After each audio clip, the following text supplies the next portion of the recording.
నమస్తే, welcome to our channel. నేను మీ పద్మావతి. అసలు 1000 చరిత్రలున్న దేవస్థానాల గురించి మాట్లాడాలి అంటే అందులో ఒకటి మన తెలంగాణలోని రామలింగేశ్వర ఆలయం కూడా ఒకటి. మరి దీని గురించి చెప్పాలి అన్నా, దీని చరిత్ర గురించి చెప్పాలి అన్నా సరే ఎన్నో కథనాంతనాలు కూడా మనకి ఎన్నో కనిపిస్తూనే ఉంటాయి. అయితే త్రేతాయుగంలో రాముల వారు స్వయంగా ఇక్కడ శివుని యొక్క ఆత్మ లింగాన్ని ప్రతిష్టాపించారు అనే ఒక కథనం కూడా మనకి చెప్తూ ఉంటారు. అయితే ఈ కథనం వెనకాతల ఉన్న చరిత్ర ఏంటి, చరిత్ర గురించి తెలుసుకోవాలి అంటే గనక ఇక్కడ ఒక ప్రాచుర్యంగా ఒక కథ అయితే మనకి ఎప్పుడు వినిపిస్తూనే ఉంటుంది. అందులో మరి ముఖ్యంగా రాముల వారు రావణాసురుని సంహారం చేసిన తరువాత, ఎప్పుడైతే రావణాసురుని చంపిన తర్వాత తిరిగి అయోధ్యకు వెళ్తూ ఉంటారో, అయోధ్యకు వెళ్లే మార్గంలో ఈ కేసరి గుట్ట మీదకు వచ్చి సేదదీరుతూ ఉంటారు. అయితే కేసరి గుట్ట మీద సేదదీరుతున్న సమయంలో రాముల వారికి ఒక ఆలోచన వస్తుంది. రావణ బ్రహ్మ ఒక బ్రాహ్మణుడు, మరి బ్రాహ్మణ హత్య పాపం అనేది తొలగాలి అంటే ఒక ఆత్మలింగాన్ని, ఒక శివలింగాన్ని ఇక్కడ ప్రతిష్టాపించి పూజించడం మంచిది.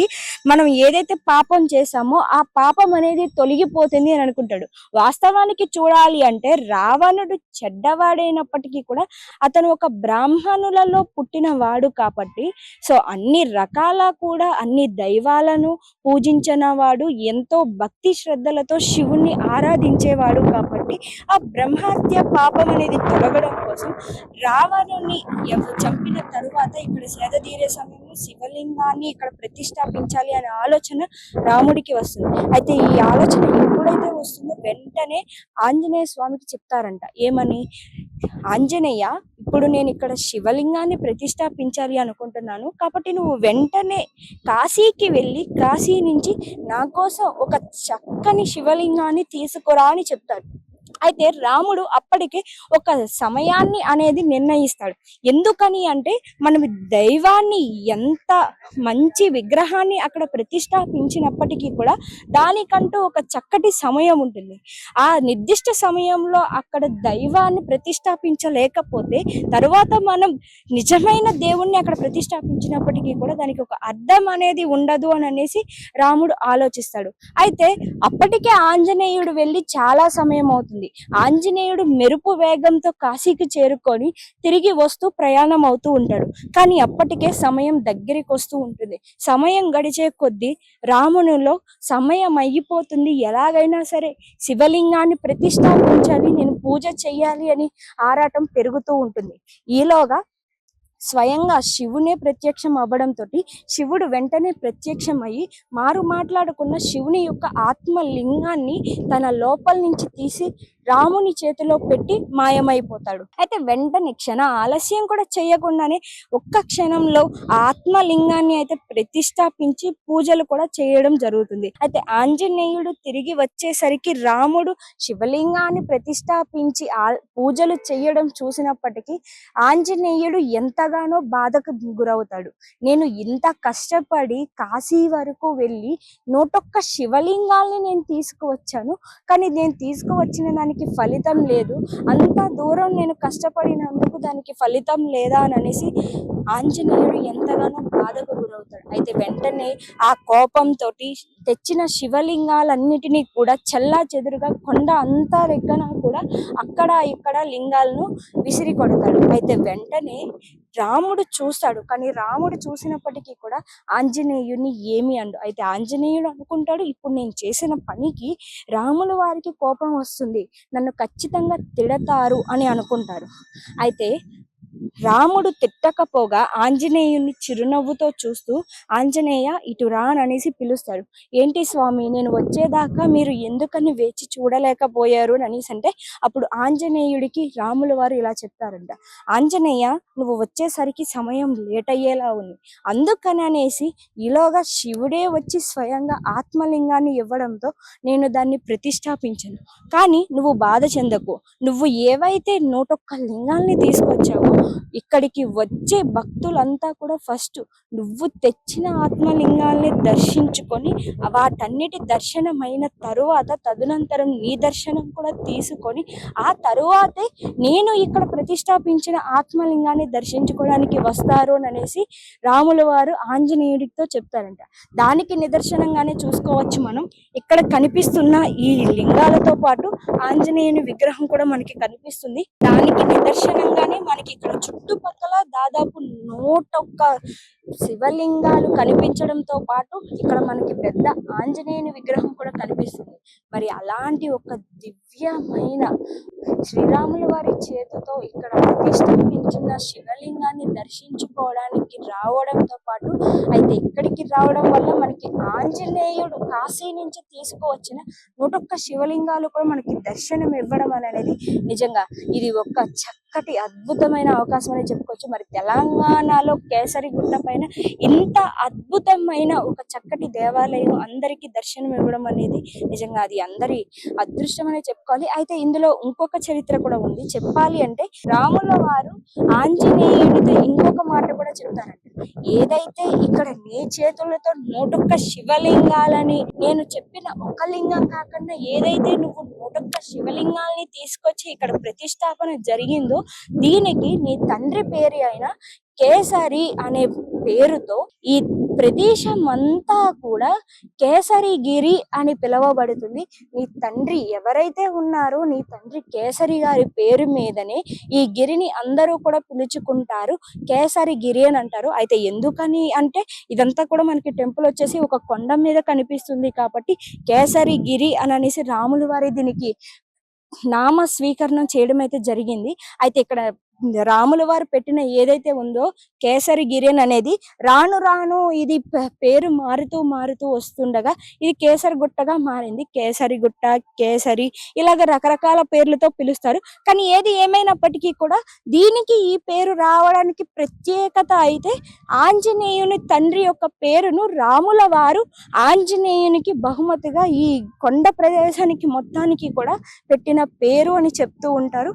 మరి అంత అద్భుతమైన మన పురాణ కథలన్నిటినీ కూడా వింటూ ఉంటే ఒక్కొక్కటిగా మరి అలాంటి ఓ చక్కటి అసలు ఈ దేవాలయం గురించి మాట్లాడుకోవాలి అంటే క్రీస్తు శకం అనే కంటే ఇది త్రేతాయుగంలో మొదలైంది ఈ గుడి యొక్క చరిత్ర అని చెప్పుకోవడం మంచిది. ఎందుకంటే త్రేతాయుగంలోనే కదా మరి రాముల వారు మన ఈ భూమి మీద సంచరించారు. అయితే రాముల వారు నిజంగా ఉన్నారా లేదా అనే క్వశ్చన్ మార్క్ ఎంతో మందిలో ఉన్నప్పటికీ కూడా నిజంగానే రాముల వారు ఈ భూమి మీద తిరిగారు, అది నిజమే అని అనడానికి ఎన్నో కట్టడాలు మన ముందుకు వచ్చినాయి. తర్వాత రాముల వారి కాలంలో ఉపయోగించిన ఆ రాజముద్రలు కావచ్చు, తర్వాత రాముల వారు సృష్టించిన ఆ బ్రిడ్జి ఏదైతే ఉందో దాన్ని తవ్వి చూపించడం కావచ్చు.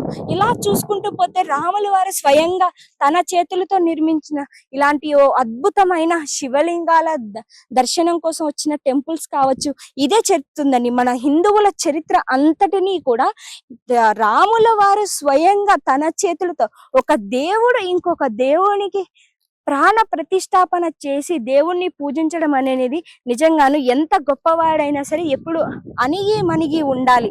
ఎప్పటికీ కూడా మనం ఎంత గొప్పవారమైనప్పటికీ కూడా మనకంటే పెద్దవాళ్ళ ముందు మనం ఎప్పుడు కొంచెం వంగి ఉండాలి, అదే మన కర్తవ్యం అని అనేసి రాముల వారు చెప్పడం నిజంగా చాలా చక్కటి ఉపాధ్యాయం అనే చెప్పుకోవచ్చు. అందరికీ కూడా మనకి చదువు చెప్పిన గురువుల దగ్గర కావచ్చు, మనల్ని కన్ని పెంచిన తల్లిదండ్రుల దగ్గర కావచ్చు, ప్రతి ఒక్కరి దగ్గర కూడా మనం ఎప్పుడూ కూడా ఒక మెట్టు దిగే ఉండడం మంచిది. చెప్పాలి అంటే ద్వాపర యుగం మొదలైనప్పటికీ గనక మనం చూసుకుంటే ఇదంతా కూడా ఒక అరణ్య ప్రదేశం. మరి రాముల వారు జీవించిన కాలం అంతా కూడా రాముల వారు తిరిగిందంతా కూడా మనకి చూసుకుంటే గనక ఒక అరణ్య ప్రదేశం అనే చెప్తారు. మనకి కథనాల్లో కూడా అవే ఎక్కువగా కనిపిస్తుంది. మరి దానికి నిదర్శనంగానే రాముల వారు ప్రతిష్టాపించిన ఈ రామలింగేశ్వర స్వామి దేవస్థానంలో ఉన్న ఈ లింగం ఏదైతే ఉందో అక్కడ ఉన్న చుట్టుపక్కల ప్రదేశాలన్నీ కూడా మనకి ఒక పూర్వకాలం నాటి ఈ అరణ్యాలకు సంబంధించిన కదలికలు ఎక్కువగా కనిపిస్తూ ఉంటాయి. చూసుకోవచ్చు ఇక్కడ ఎక్కువగా కోతులు తిరగడం కావచ్చు, కోతుల సంచారం కావచ్చు, దాదాపు నేను వచ్చిన కానించి ఒక 1000కి పైగా కోతుల్ని చూసి ఉంటాను. మనకి బయట చూపిస్తారు కోతులు మనుషుల్ని చూడగానే కొంచెం ఎందుకో వాళ్ళ మీదకి దూసుకు వస్తున్నట్టు కావచ్చు, వారిని కొట్టాలని చూస్తున్నట్టు కావచ్చు, మనకి ఎన్నో వీడియోస్ లో కూడా మనం చూస్తూ ఉంటాం. కానీ ఎక్కడ ఉన్న ఈ కోతులు ఏవైతే ఉన్నాయో నిజంగా ఎవ్వరికి ఎటువంటి హాని చేయకుండా ఎవరైనా ఇస్తే తీసుకొని తిని, లేకుంటే చక్కగా ఆడుకుంటూ మరి ఇంత ఆహ్లాదకరమైన వాతావరణం నిర్మిస్తున్నాయి. ఇక్కడికి వచ్చిన చిన్న పిల్లలు కూడా వాటితో ఎంతో చక్కగా ముద్దుగా అడుగులు వేసుకుంటూ వాటితో ఆడుకున్నారు. నిజం చెప్పాలంటే వానర సైన్యం ఆంజనేయుని విగ్రహం చుట్టుపక్కల మొత్తం కూడా ఈ ఆంజనేయుడు నిర్మించిన లింగాలన్నిటికీ కూడా ఈ వానర సైన్యమే కాపలా కాస్తుంది అని అనేసి మనకు ఒక చరిత్ర కూడా కనిపిస్తుంది. అయితే ఆ చరిత్రకి నిదర్శనంగా ఇక్కడ వానర సైన్యం ఎంతగానో ఉంటుంది. కానీ ఎవ్వరికి ఎటువంటి ఇబ్బంది పెట్టకుండా ఇక్కడికి వచ్చే భక్తులందరికీ కనిపించి ఆహ్లాదాన్ని అయితే కల్పిస్తుంది. కానీ ఎప్పటికీ కూడా ఇక్కడికి వచ్చిన వాళ్ళు ఎవరికి కూడా ఎటువంటి ఇబ్బంది కల్పించరు. మరి చూసుకోవచ్చు అక్కడ ఎన్ని శివలింగాలు ఉన్నాయో ఇలా లెక్క పెట్టుకుంటూ పోతే కొండ కింద ఎక్కడం మొదలెట్టిన దగ్గర నుంచి కొండ చివరికి వచ్చేంత వరకు మనకి కొండ మొత్తం కూడా అక్కడక్కడ మొత్తం కలిపితే 101 శివలింగాలు కనిపిస్తాయి. మరి ఎవరికైనా సరే నిజంగా ఈ రోజు అంతటినీ కూడా నేను శివునితోనే కేటాయించాలనుకుంటున్నాను అనేసి ఒక్క రోజు సమయం ఇచ్చి చూసే గనక ఈ కొండ ప్రదేశం అంతా కూడా తిరిగితే మనకి 101 శివలింగాలు దర్శనం అనేది జరుగుతుంది. మరి రాబోతున్నది శివరాత్రి గనుక ఈ శివరాత్రి రోజున గనుక మనం ఇక్కడికి రాగలిగితే నిజంగా ఇంత చక్కటి అవకాశం ఎవరికి రాదు. అయితే ఫిబ్రవరి 26వ తేదీన శివరాత్రి ఉండడంతో మరి ఈ రామలింగేశ్వర స్వామి దేవాలయంలో కూడా శివరాత్రి వేడుకలు చాలా ఘనంగా నిర్వహించబోతున్నారు.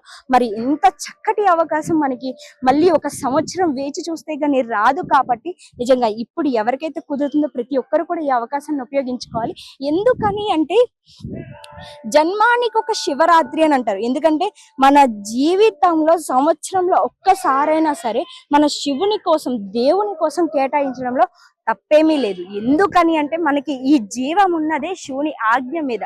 శివుని ఆజ్ఞ లేనిదే చీమైన కుట్టదు అని అనేసి మనకి పెద్దలు ఎంతో ముద్దుగా చెప్తూ ఉంటారు. మరి అలాంటిది శివరాత్రి రోజున నిజంగా శివ ఆరాధన చేయడం, లేకుంటే శివాలయానికి వచ్చి దేవుణ్ణి దర్శించుకోవడం, శివునికి దగ్గరగా ఉండడం వల్ల మనకి ఇప్పుడు ఉన్న ప్రెసెంట్ సిచ్యువేషన్ లో ఉన్న ఎలాంటి స్ట్రెస్ అయినా కూడా నిజంగా చిటికెలో ఇలా పోతుందని చెప్పుకోవచ్చు.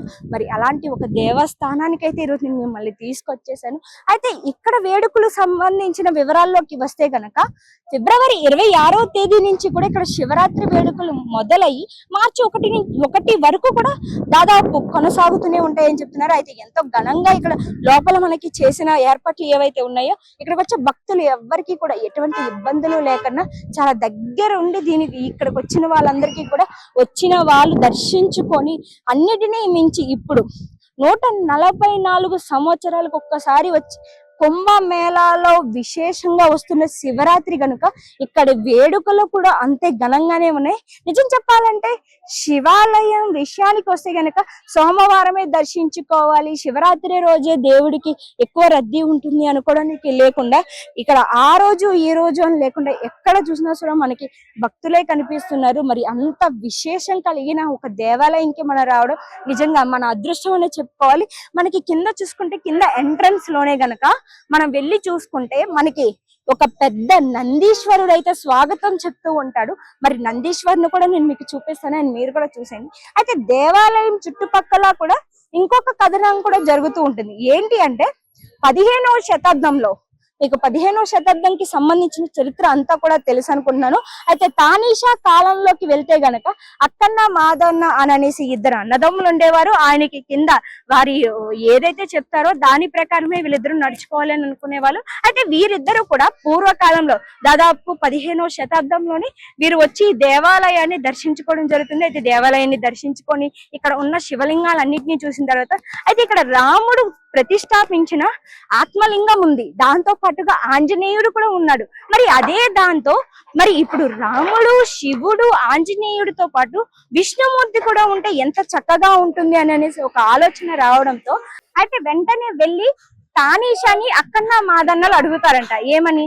మేము వెళ్ళిన దేవస్థానం ఎంత ఎంతో ప్రత్యేకంగా ఉంది. అక్కడ శివుడు ఉన్నారు, రాముల వారు ఉన్నారు, ఆంజనేయ స్వామి ఉన్నారు. కానీ లేనిది విష్ణుమూర్తి దేవాలయం. మరి అది కూడా ఉంటే నిజంగా ఆ కేసరి గుట్ట అంతా కూడా దేవుళ్ళతో కలకలలాడుతూ ఉంటుంది. వచ్చిన భక్తులందరికీ కూడా ఎంతో చక్కగా దర్శనం ఇస్తుంది అని అనేసి అక్కడ అఖండ మాదనలు చేసిన ఆ ఆలోచన ఏదైతే ఉందో అక్కడ తానీషాకు కూడా అప్పట్లోనే నచ్చుతుంది. వెంటనే ఇక్కడ సరే విష్ణుమూర్తి దేవాలయాన్ని వెంటనే అక్కడ ప్రతిష్టాపనకు మొదలు పెట్టండి అని అంటారు. నిజంగా తానీషా విషయానికి వస్తే గనక మనకి అప్పుడు 15వ శతాబ్దంలోనే ఆయన చేసిన పూజలు కావచ్చు, ఆయన చేసిన హోమాలు కావచ్చు, ప్రతి ఒక్కటి కూడా ఇప్పటికీ కూడా ఎంతో వైభవంగా చెప్పుకుంటూ ఉంటారు.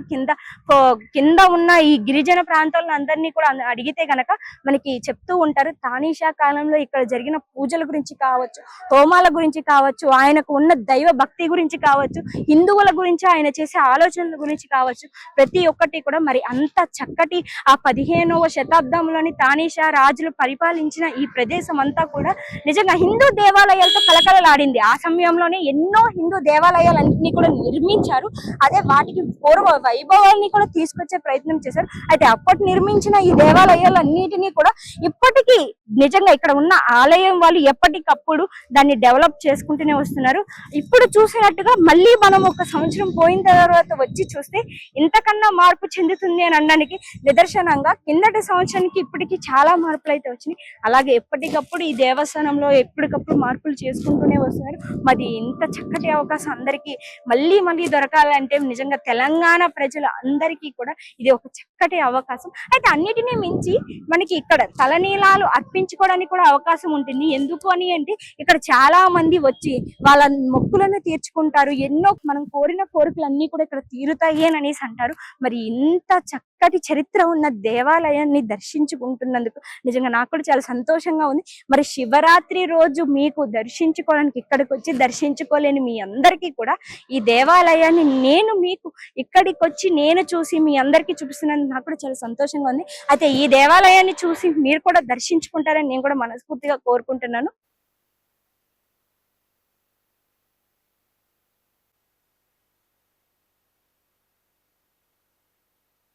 అయితే ఇక్కడ చూసుకుంటే గనక మనకి లోపలికి వస్తే ఏదైతే ఎంట్రన్స్ ఉందో ఎంట్రన్స్ నుంచి లోపలికి వస్తే గనక దేవస్థానం లోపలికి మనకి బయట అయితే ఆంజనేయ స్వామి ఎక్కడైతే పెట్టారో కోపంతో విసిరేసిన 101 శివలింగాలు దర్శనం ఇవ్వడంతో పాటు మనకి లోపలికి వెళ్ళడానికి స్వయంభూగా రాముల వారు ప్రతిష్టాపించిన ఈ ఆత్మలింగాన్ని దర్శించుకోవడానికంటే ముందు మనకి ఇక్కడ ధ్వజస్తంభం అయితే దర్శనం ఇస్తుంది. అయితే ధ్వజస్తంభం దగ్గర ప్రతి ఒక్కరు కూడా అంటే రోజుకొక దీపం చొప్పున వెలిగించాలి అనుకునే వాళ్ళు వెలిగిస్తారు. ఒకవేళ ఇలా కాదు అని అనుకుంటే సంవత్సరం అంతటికి కూడా కలిపి అంటే ఎక్కువగా మనకి చెప్పాలంటే కార్తీక మాసానికి వెళ్తే గనక కార్తీక మాసం సమయంలోని ఈ 365 ఒత్తులు అనేసి మనకి ఉంటాయి, గుమ్మడొత్తులు అనేసి ఉంటాయి.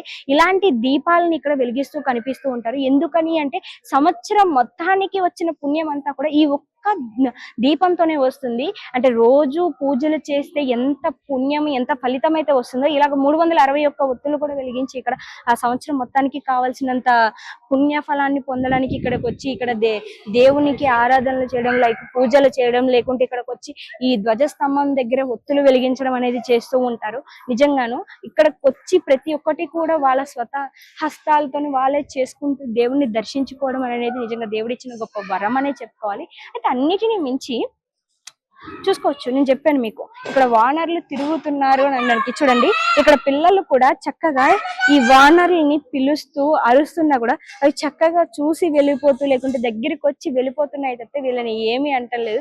అంటే చూసుకోవచ్చు ఇక్కడ వానర్లే స్వయంగా ఇక్కడ దేవస్థానాన్ని కాపాడుతున్నారు. ఆంజనేయ స్వామి నిర్మించిన ఈ 101 శివలింగాల్ని కూడా వానర్లు చూసుకుంటున్నారు అని అనడానికి నిదర్శనంగా మనకి కనిపిస్తూ ఉంటుంది. అయితే అటుపక్క ఎంట్రన్స్ చూస్తే గనక స్వాగతం చెప్తాడు. నందీశ్వరుడు స్వాగతం అయిపోయిన తర్వాత మనకి పైకి వస్తే ఆంజనేయ స్వామిని తన అభయహస్తాలతో ప్రతి ఒక్కరికి కూడా ఆశీర్వాదం ఇస్తున్నట్టుగా మనకి దర్శనం ఇస్తారు. దాని పక్కనే కూడా మనకి చుట్టుపక్కల కొండ అంతా కూడా కొండ ప్రాంతం అంతా కూడా మనకి 101 శివలింగాలు దర్శనం ఇస్తాయి. 101 శివలింగాల్ని దర్శించుకుంటూ ఓం నమ శివాయ అనుకుంటూ 101 సార్లు జపం చేసుకొని నిజంగా మనస్ఫూర్తిగా దేవాలయంలోకి అడుగు పెడితే కోరిన కోరికలు తీరని వాళ్ళు ఎవరండి చెప్పండి. ఇంత చక్కటి అవకాశం అంటే నిజంగాను ప్రతి ఒక్కరికి కూడా వచ్చేటప్పుడు అనుకుంటారు జీవితంలో ఒక్కసారైనా కూడా 101 శివలింగాల్ని దర్శించుకోవాలి, లేకుంటే 101 శివాలయాల దేవస్థానాలకి తిరగాలి, లేదంటే 101 సార్లు దేవస్థానానికి వెళ్ళి దేవుని దర్శించాలి అంటే ఎంతో కష్టం ఇప్పుడున్న ప్రెసెంట్ సిచ్యువేషన్ లో. మరి అలాంటిది ఈ ఒక్క దేవస్థానంకు వస్తే గనక 101 శివలింగాల్ని దర్శించుకుంటూ 101 శివలింగాల దేవాలయాల్ని దర్శించినంత పుణ్యం వస్తుంది. అంటే మన జీవితం అంతా కూడా మన శివాలయాల చుట్టూ తిరిగితే ఎంత పుణ్యం వస్తుందో ఆ ఒక్కటే మనకి ఈ దేవాలయంలోనే దొరుకుతుంది. మన జీవిత కాలంలో మనం వెచ్చించే టైంలోని ఈ ఒక్క దేవాలయంతోనే మనకి జీవితానికి కావాల్సినంత పుణ్యం దొరుకుతుందని చెప్పుకోవచ్చు. మరి ఇలాంటిది నిజంగా మనకి తెలంగాణ ప్రజలకి ఇంత చక్కటి అవకాశం అంటే చూసుకోవచ్చు. నేను మీకు ఇందాక ఏదైతే చరిత్ర చెప్పానో ఆ చరిత్ర అంతా కూడా అటువైపు మీకు ఫ్రేమ్స్ లో కనుక కనిపిస్తుంది. నేను అది కూడా మీకు అంతా కూడా చూపిస్తాను. అసలు ఏంటి చరిత్ర ఏంటి అని అనేది మీకు ఇప్పటి వరకు నేను ఎక్స్ప్లెయిన్ చేసిన విధంగానే ఇక్కడ చరిత్ర నిజంగానే ఇది జరిగింది అని అంటాకి మనకి చిత్రకారుకులు గీసిన అక్కడ చిత్రపటాల్లో కూడా మనకి కనిపిస్తుంది. అయితే ఆ చిత్రపటాలు కూడా ఇప్పటివి కాదు, ఎప్పుడో పూర్వం రాజులు ఉన్న కాలంలోనే ఎప్పుడైతే దీని గుడి నిర్మాణం జరగాలి అని అనుకున్నారు అప్పట్లోనే ఆ చిత్రకారుకులు ఆ రాముని వారి అనుగ్రహంతోనే వీటన్నిటిని కూడా గీసి అక్కడ చాలా అందంగా వచ్చే వాళ్ళందరికీ కూడా ఈ గుడి చరిత్ర చెప్పకనే చెప్తున్నట్టు ఆ చిత్రపటాల్లోనే మనకు కనిపిస్తుంది. సో నేను ఇప్పుడు అది కూడా మీకు చూపిస్తాను. ఏదైతే మీకు ఇందాక నేను ఇంతవరకు ఎక్స్ప్లెయిన్ చేశానో ఈ దేవస్థానం సంబంధించిన స్టోరీని అంతా కూడా నేను చూపిస్తాను. సో చూసేయండి. సో ఇప్పటిదాకా నేను ఎక్స్ప్లెయిన్ చేసిన ఈ గుడి చరిత్ర విషయానికి వస్తే గనక చిత్రకారులు చెప్పకనే చెప్పినట్టుగానే మనకి ఇక్కడ చిత్రపటాలు అన్ని కూడా చాలా చక్కగా కనిపిస్తూ ఉంటాయి, చూసుకోవచ్చు. ఏదైతే రాముల వారు అరణ్యవాసం ముగించిన తర్వాత రావణాసురుని సంహరించిన తర్వాత ఈ గిరి మీదకు వచ్చి సేద తీరుతున్న సమయంలో రాముల వారికి వచ్చిన ఈ బ్రహ్మ హత్య పాపం అనేది ఏదైతే తొలగాలి అని అనుకుంటారో దానికోసం ఇక్కడ శివలింగాన్ని నిర్మించాలి, ఇక్కడ శివలింగాల్ని పెట్టి పూజలు చెయ్యాలి అనుకుని వచ్చిన ఆలోచన ఏదైతే ఉందో హోమం చెయ్యాలి అనుకున్నప్పుడు చూసుకోవచ్చు. ఇక్కడ మనకి రాముల వారు, ఆంజనేయుడు, సీతాదేవి, అటు పక్కన లక్ష్మణ స్వామి కూడా కనిపిస్తారు ఈ చిత్రపటంలో చూసుకుంటే. ఇక్కడ ఈ చిత్రపటంలో చూస్తే గనక రాముల వారు ఆంజనేయ స్వామితో చెప్తూ ఉంటారు, నా కోసం వెళ్ళి శివలింగాన్ని తీసుకురా అనేది ఇక్కడ ఆంజనేయ స్వామికి చెప్పడం అయితే జరుగుతుంది. ఇక్కడ ఈ చిత్రపటంలో చాలా చక్కగా కనిపిస్తూ ఉంటుంది అది. ఇక మూడవ చిత్రపటానికి వస్తే గనక ఇక్కడ మూడవ చిత్రపటంలోని ఆంజనేయ స్వామి మెరుపు వేగంలో గాలిలో అలా తేలుతూ వెళ్ళడం అయితే కనిపిస్తూ ఉంటుంది. ఆ శివలింగాన్ని తీసుకురావాలి అనే ఆలోచనతోటి ఆంజనేయ స్వామి మెరుపు వేగంతో గాలిలో దూసుకుంటూ వెళ్తారు. ఇక నాలుగవ చిత్రపటానికి వస్తే గనక సో నాలుగో చిత్రపటాన్ని మనం సరిగ్గా గమనించినట్టయితే అక్కడ చాలా శివలింగాలు అనేవి ఆంజనేయ స్వామికి దర్శనం ఇవ్వడం జరుగుతుంది. ఇందులో రాముల వారికి ఏ శివలింగం నచ్చుతుంది అని అనేసి ఒక ఆలోచన ఆంజనేయుల వారిలో కలగడంతో ఒక నిమిషం ఆలోచనలో పడతారు. అయితే వెంటనే ఆంజనేయ స్వామి మెరుపు వేగంతో ఇక్కడ ఉన్న శివలింగాలన్నిటినీ కూడా తీసుకువెళ్దాం, రాముల వారికి ఏ శివలింగం అయితే నచ్చుతుందో దాన్ని అక్కడ రాముల వారు ప్రతిష్టాపిస్తారు అనే ఒక ఆలోచన ఆంజనేయ స్వామికి రావడంతో వెంటనే అక్కడ ఉన్న శివలింగాలన్నిటినీ కూడా తన భుజాల పైన ఎత్తుకొని తిరిగి ప్రయాణం అయితే మొదలు పెడతాడు. అయితే ఇక్కడ ఐదో చిత్రపటాన్ని చూస్తే గనక అప్పటికే సమయం మించిపోతుంది అనే ఆలోచనతో రాముల వారు కంగారు పడుతూ ఉండగా ఈలోగా శివుడు ప్రత్యేకంగా దర్శనం ఇచ్చి వెంటనే తనలోని ఉన్న ఆత్మలింగాన్ని రాముల వారికి ఇవ్వడం అయితే జరుగుతుంది. క్షణకాలంలోనే రాముల వారు ఆత్మలింగాన్ని అక్కడ ప్రతిష్టాపిస్తారు. అయితే ప్రతిష్టాపన మనకి ఐదో చిత్రపటంలో కనిపిస్తే, అయితే ఇక్కడ మనం ఆరవ చిత్రపటంలో చూస్తున్నట్టయితే గనక మనకి అక్కడ హోమం చేస్తూ కనిపిస్తారు. బ్రాహ్మణులందరితోనే కూడా ఈ బ్రహ్మ హత్య పాపం అనేది తొలగిపోవడం కోసం అక్కడ హోమం చేస్తూ ఉంటారు. రామ లక్ష్మణులతో పాటు సీతాదేవి కూడా మనకు అక్కడ దర్శనం ఇస్తుంది ఆ చిత్రపటంలోని. ఇక ఏడవ దానికి వస్తే గనక ఏడవ చిత్రపటానికి వచ్చేసరికి ఇక్కడ మనకి ఆంజనేయ స్వామి అప్పటికే లింగాలన్నిటినీ కూడా తీసుకువచ్చి అక్కడ పెట్టిన రాముడు ప్రతిష్టాపించిన శివలింగాన్ని చూసి ఆంజనేయ స్వామి మనస్తాపానికి చెంది కోపోద్రిక్తుడైతాడు. మనకు ఆ చిత్రపటంలో చాలా చక్కగా కనిపిస్తుంది.